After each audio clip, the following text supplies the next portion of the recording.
Bonjour à tous et bienvenue sur EthoBioFact. Je suis très content de vous annoncer la saison 3 des vlogs de stage ouverte. Je suis extrêmement content. Alors là, vous allez me dire, qu'est-ce que je fais dans une voiture? Actuellement, je suis en train d'attendre l'heure de rendez-vous pour le premier jour. On est lundi 23 mai. J'ai rendez-vous à 10h, là il est 9h30, donc je suis allé m'acheter à manger pour ce midi. Et du coup, j'attends un peu. Et du coup, j'en profite pour vous faire un peu cette intro et vous expliquer comment ça s'est passé, mon année de L2 et comment j'ai trouvé mon stage et vous expliquer un peu plus en détail ce qui va se passer durant ce stage. Alors, tout d'abord, mon année de L2, comment ça s'est passé? Globalement, c'était une année qui était plutôt agréable, avec des cours qui m'ont globalement plu. Cependant, il y avait quand même une deuxième semestre qui était un peu long, avec des cours de microbiologie, etc., qui m'ont un peu plus déplu que le reste. Des enseignements qui étaient très intéressants, notamment l'histoire de la vie. On a retracé tout ce qui s'est passé sur Terre depuis sa création il y a 4,7 milliards d'années, jusqu'à actuellement, au niveau de la paléodiversité, au niveau du climat et au niveau de la géographie. Et du coup, c'était hyper intéressant comme matière, par exemple. Mais voilà, dans l'ensemble ça s'est plutôt bien passé, j'ai réussi à avoir il me semble à peu près 15 au premier semestre, là je me retrouve aux alentours de j'espère 14, j'ai pas encore les notes mais dans ces eaux là j'espère. Donc ça se passe plutôt bien pour le moment et puis j'ai commencé à chercher un stage aux alentours de novembre à peu près, je vais vous expliquer. Donc comme je disais, en novembre j'ai commencé à chercher un stage. Donc j'ai envoyé des mails un peu à droite à gauche, notamment aux personnes que j'avais vues à mon colloque de primatologie de Saint-Étienne. Et du coup, je me suis pris pas mal de refus quand même, notamment avec Elisa Dumuru, auquel j'aurais vraiment voulu faire un stage avec elle, cependant elle pouvait pas. Et un jour, il y a Nicolas Clédière du laboratoire le LPC de Aix-en-Provence Marseille qui m'a contacté. Du coup, on s'est fait une visio avec lui et son doctorant qui s'appelle Anthony Formeau. Et ils ont décidé de me prendre en stage pour une durée de 6 semaines. Du coup, maintenant, entre le 23 mai jusqu'au 1er juillet. Dans ce stage-là, je vais faire notamment de l'observation méthodologique. Ils m'ont pas tenu vraiment au courant de ce que je vais faire, mais de ce que je pense faire, en tout cas, c'est de l'observation éthologique d'un groupe de 18 babouins de Guinée, qui vont servir peut-être à créer des réseaux sociaux ensuite, pour en apprendre un peu plus sur le groupe, ou pour d'autres choses. Je crois qu'ils vont travailler aussi sur les marchés biologiques. Donc voilà, en tout cas, je vais voir tout ça aujourd'hui, et puis là, je vous accompagne avec moi. Allez!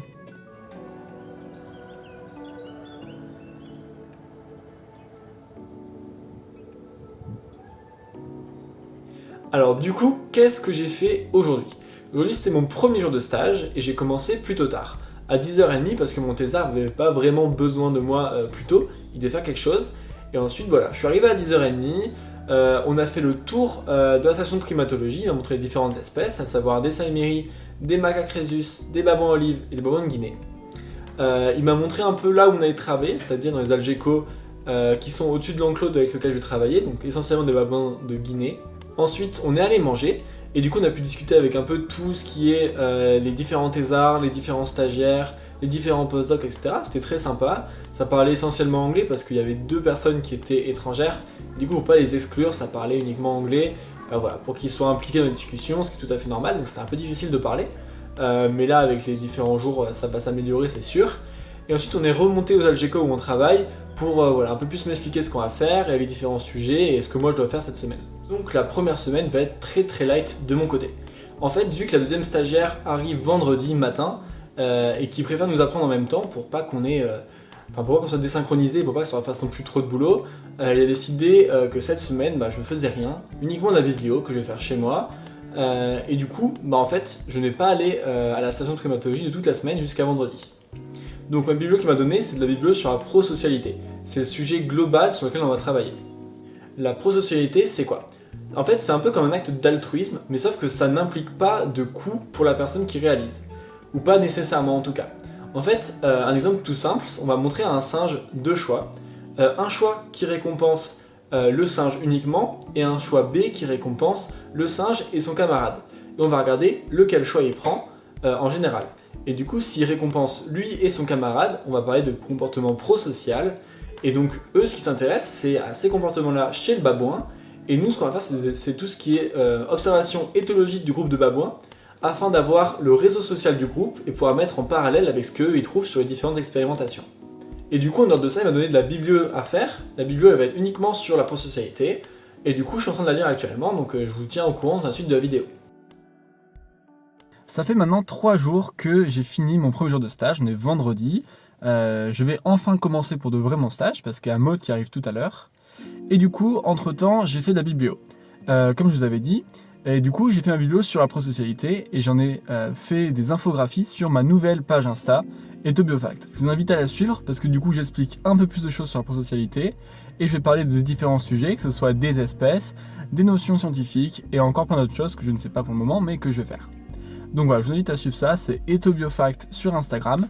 Et du coup, je vais quand même vous expliquer ici ce qu'on a vu sur la prosocialité durant cette biblio. Donc premièrement, on a vu la définition de prosocialité. C'est lorsqu'on veut faire gagner à quelqu'un d'autre quelque chose sans qu'il n'ait rien à faire, et que nous, ça ne nous rajoute pas de coût, et voilà.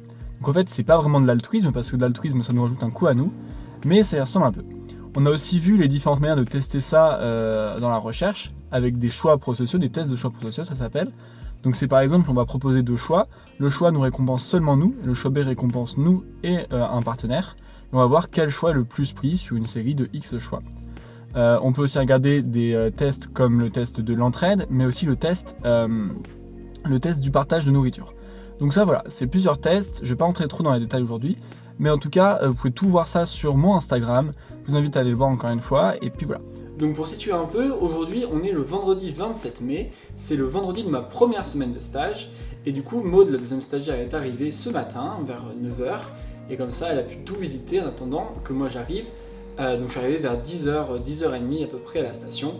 Et enfin, avec Anthony qui nous supervise, on a pu commencer la partie la plus intéressante, à savoir apprendre le nom de chaque singe, savoir les reconnaître et comprendre quel comportement signifie quoi et arriver à les déceler un peu.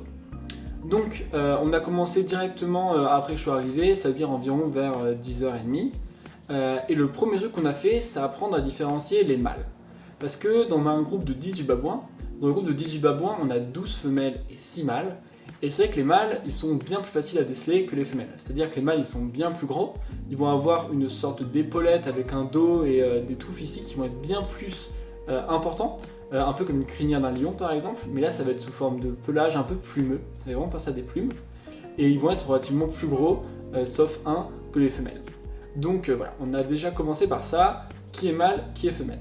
Une fois qu'on est arrivé à dire qui était mâle, qui était femelle, on a appris le nom de chaque mâle et on a appris à les différencier. Donc en fait, il y a 6 mâles. Le dominant, c'est Felipe. Felipe, il va avoir la queue avec moins de poils. En tout cas, sur la partie, on va dire le dernier tiers de sa queue, ça va être vraiment très peu poilu. Il va avoir l'ancien mâle dominant qui s'appelle Pipo. Lui, Pipo, il va être très facilement reconnaissable. C'est vraiment le singe le plus simple à reconnaître parce qu'il a une coupe de cheveux très particulière. Il a des poils pas vraiment de partout parce que sa femelle lui arrache beaucoup de poils lorsqu'elle le gronde. Ensuite, on va avoir les mâles qui vont être un peu plus costauds, c'est-à-dire Lomé, Harlem et Mako. Et ensuite, on va aussi avoir Bobo. Donc ça, c'est les 6 mâles. Chacun a un peu leurs caractéristiques. Par exemple, on va en avoir par exemple Mako qui va être relativement un peu fin, avec la queue qui va rentrer vers l'intérieur de son corps. On va avoir Lomé, lui, au contraire, il va avoir la queue en S. Il va avoir par exemple Harlem qui a vraiment que le bout de sa queue qui va être sans beaucoup de poils avec un côté de sa joue qui n'aura pas non plus beaucoup de poils. Et en fait on va se baser sur ces signes-là qui sont physiques, un peu aussi sur la démarche, pour savoir quel mâle est quel mâle. Donc voilà, pour faire tout ça, globalement on a pris toute la matinée, ensuite on est allé manger, et quand on est revenu, on a commencé à voir les femelles. Et les femelles c'est une galère. Pourquoi ? Parce qu'en fait toutes les femelles globalement se ressemblent. En fait, il y a 12 femelles, il va y en avoir quelques-unes qui vont être vieilles, il va y en avoir 5 ou 6 qui vont être jeunes. Et en fait, du coup, les jeunes, ils sont très durs à reconnaître. Parce qu'il faut savoir les reconnaître de face, mais aussi de dos, mais aussi quand ils marchent, mais aussi quand il y a un conflit. Et du coup, les mâles, c'est un peu plus simple déjà, mais les femelles, c'est un enfer. Donc voilà, par exemple, chez les femelles, comme signe un peu distinctif pour arriver à les différencier, on va avoir par exemple Neketsu qui est toute petite, on va avoir Fana qui a le derrière du crâne qui est sans poils. On va avoir Violaine qui elle n'a vraiment pas du tout de poils au niveau de la tête. On va avoir qui d'autre, Ariel qui a la queue qui est coupée. On va avoir Atmosphère qui est actuellement en oestrus, donc elle a les fesses qui sont bien roses et très gonflées.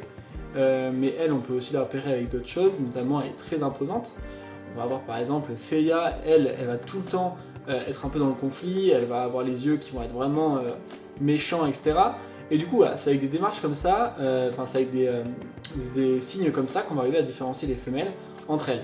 Après, c'est quand même très dur. Il y en a 5, Muse, Mali, Ewin et Lim, donc ça en fait que 4 en fait, qui sont absolument quasi les mêmes en fait, c'est très très dur. Mais au fur et à mesure, on va voir qu'on va arriver, j'espère en tout cas, arriver à les différencier. Voilà, donc ça c'est pour tout ce qui est arriver à distinguer qui est qui. Donc là on a pris une journée pour voir toutes les personnes, mais évidemment il va nous en falloir encore pas mal. Anthony nous a dit qu'on avait jusqu'à jeudi prochain pour apprendre tout le monde qui est qui et pour apprendre tous les comportements. Du coup ça nous laisse quand même encore quelques jours. Et en parlant des comportements, je vais commencer maintenant à vous expliquer quelques trucs qu'on a vus pour le moment. Donc on a vu quelques cris déjà, on peut voir les wahoo c'est pour prévenir quelque chose qui se passe. On a vu les grunts qui vont être un peu profonds, etc., qui vont montrer, comment dire, ça va essayer de les rassurer entre guillemets, un peu pour dire je vais pas te taper, je vais pas te taper. On a les yak, eux qui vont dire pour me tape pas, me tape pas, me tape pas. On va avoir les cris. Les cris, eux, c'est lorsqu'il y a un conflit et que les gens ils sont surpris, ça fait peur. Ils crient, c'est très aigu. Et on va avoir d'autres trucs qu'on n'a pas vu pour le moment au niveau des communications. Et du coup, plein de cris différents qu'on va devoir apprendre. Il y a aussi du coup des sortes comment dire, de gestuels, etc. Par exemple, il y a le lip smack, ça ressemble à ça. Un peu comme ça, mais avec la bouche un peu plus ouverte.